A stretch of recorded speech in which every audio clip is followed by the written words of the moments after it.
Hello and welcome back to the Oregon Makers channel. We're going to continue with the wine cellar today. And here's kind of an overview of what it looks like.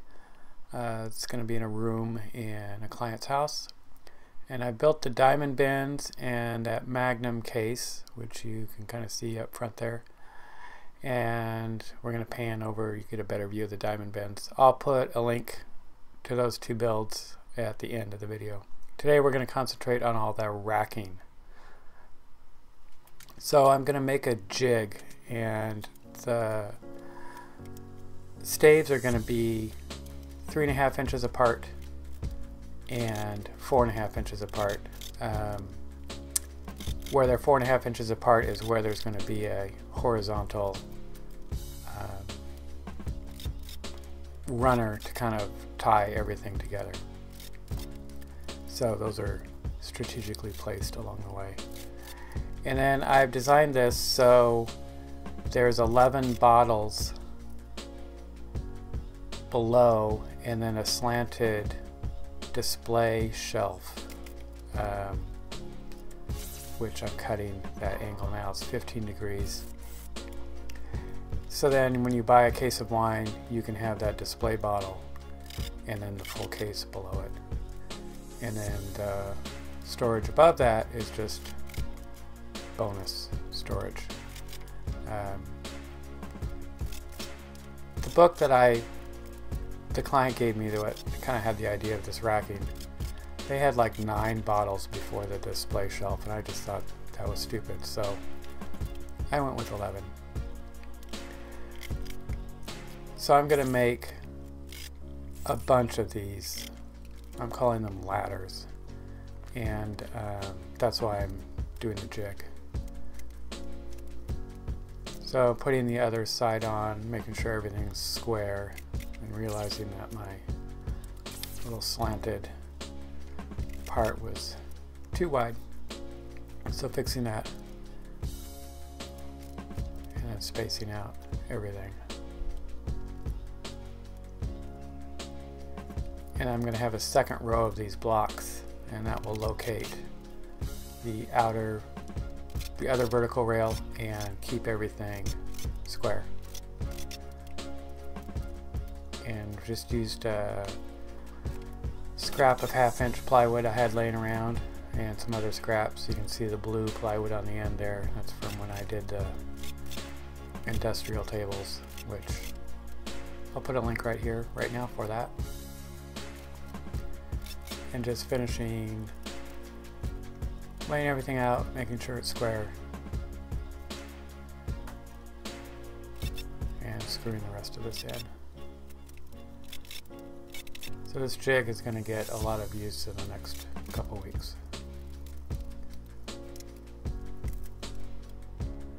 Now we're going to cut all the parts for the racking. Kind of showing you the basics of breaking down the stock to 8-foot lengths, and then I'm ripping that into all the vertical parts. And all in, I was in front of the table saw for 3 entire days. Basically broke down 500 board feet of poplar and probably emptied my saw bin, I don't know, every couple hours. The dustbin. So I'll spare you all the 3 days of cutting. So with my scraps and cutoffs, I cut each of the little tiny slats that hold the bottles, and then I got my scraps from when I cut them from 8 feet. Cut them to lengths, and now I'm just kind of ripping them one by one here. And forgot to move my table close, so sorting that out. This is where it basically was a good solid 3 days with all this table saw work. Now let's put some stuff together. So either end of the wine racking units, they're just going to have the horizontal slats on one side. So I put the slats on the table first, and then the supports. So this will be one of the end panels, and there's two like this because I'm making two separate runs of these, and two the other way, which you'll see here in a second.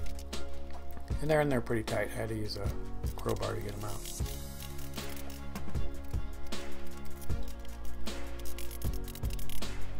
Pieces are relatively square, but if they weren't planed to the exact same thickness, which I just used the thickness from the lumber yard, I didn't run them through the planer.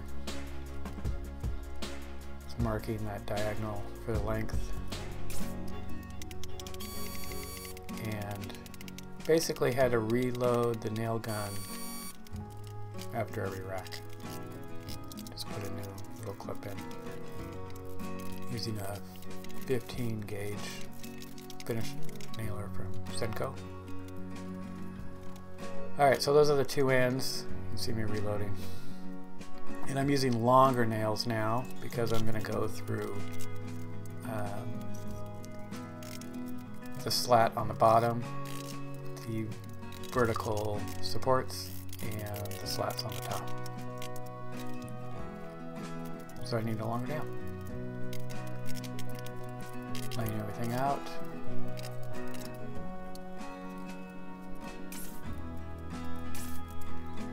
And away we go.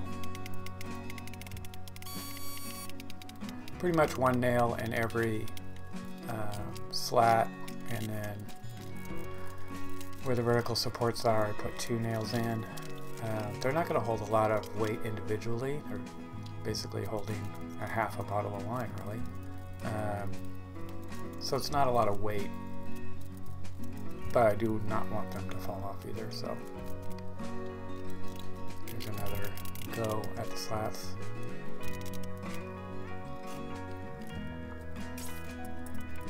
Again, marking for my diagonal.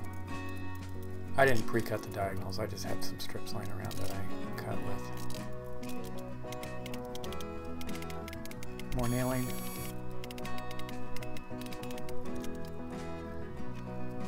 And reloading. And prying it out. Now the Cascade rack that's going to go in the middle is basically a double wide, so that's why the plywood was so wide, because I planned ahead and I knew it was going to be this wide. So my slats are longer, and there's another upright. And I'm calling it a Cascade Rack because it starts at 8 feet in the back and it goes down to the smallest one, which I'm putting together now. And there's Bailey zipping them out for a visit. And here is all the racking. This is the Cascade. You can kind of see how they're coming down. And all the ladders for the racking that's going to go on the north wall and the south wall. And that's how I made it so far. Stay tuned for the installation video that's coming next. And I have the diamond bin video and the magnum bin and desk video on this playlist.